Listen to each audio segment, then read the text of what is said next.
You thought the camera was a European discovery? Wrong.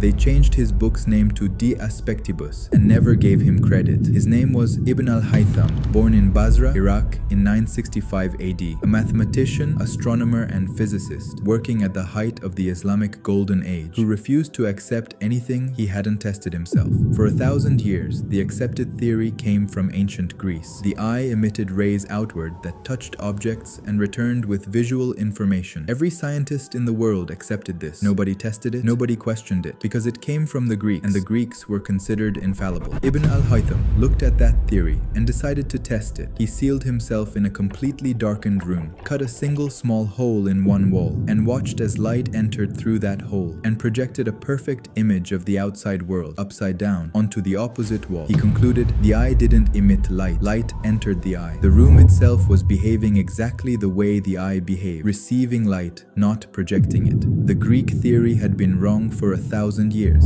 He described the anatomy of the eye with precise anatomical detail, explained exactly how each part contributed to vision. What he had built in that darkened room was the world's first camera, not a device with film or a lens or a shutter, but the fundamental optical principle that every camera, every projector, and every screen on Earth still runs on today. He called it the Kamara, the dark room, the word that eventually became the camera. He documented everything in Kitab al-Manazir, the book of optics, 7 volumes of the most precise optical science the world had ever produced, translated into Latin in the 12th century, studied by Roger Bacon, Leonardo da Vinci, and Johannes Kepler, the foundation on which the entire Western scientific tradition of optics was built. They studied it and changed its name. Every photograph ever taken is a direct descendant of a Muslim scientist in a dark room in Cairo. They just forgot to put his name on the camera. Hit the follow button. We need your support in this journey.